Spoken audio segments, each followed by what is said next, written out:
MRL music में आपका स्वागत है। हमारे चैनल से जुड़े रहने के लिए लाल बटन को दबा के चैनल को सब्सक्राइब करें और लेटेस्ट अपडेट के लिए बेल बटन को दबाना ना भूलें। कब तक याद करूं मैं उसको, कब तक अश्क बहाऊं, यारो रब से दुआ करो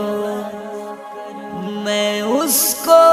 भूल जाऊं।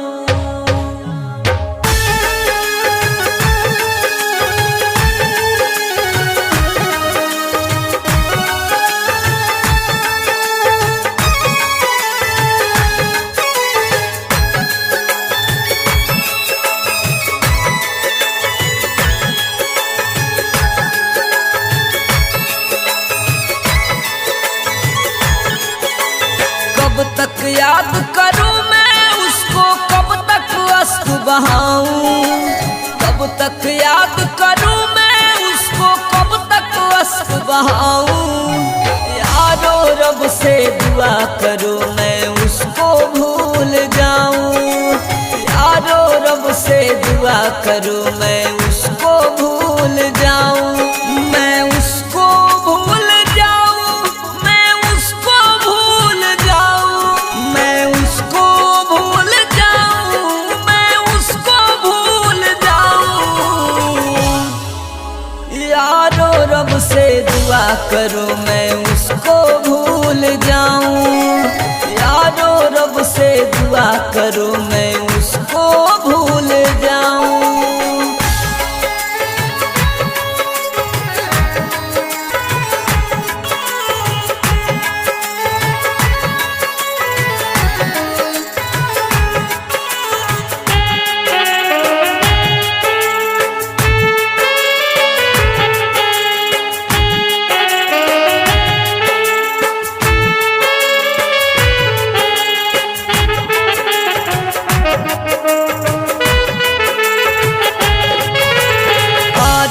उसका चेहरा मेरी आंखों में रहता है,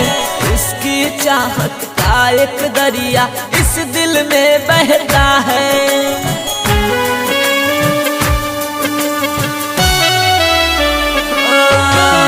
कतरा कतरा खून जिगर का उसकी याद निचोड़े,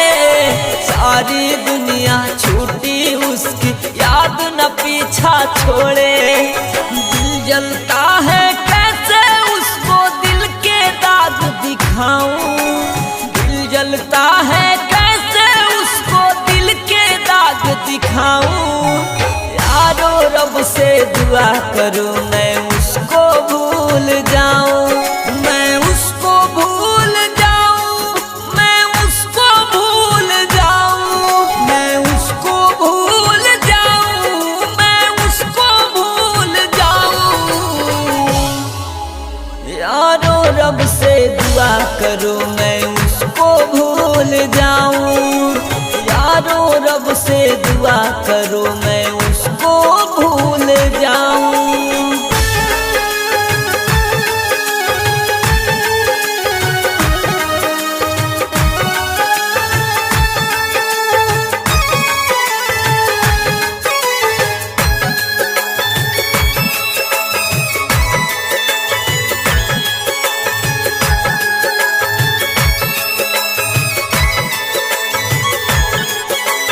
मैंने इश्क किया था उसकी सजा भी मैंने पाई, उठ ना पाऊंगा जीवन भर ऐसी ठोकर खाई,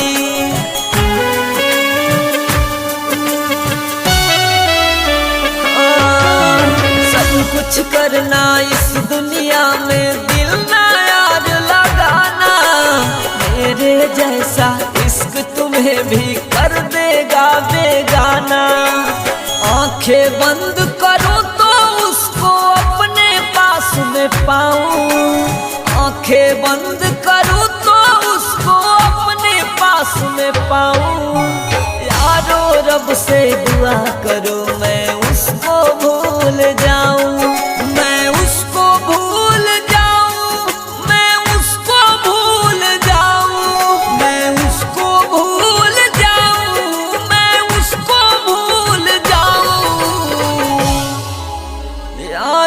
रब से दुआ करो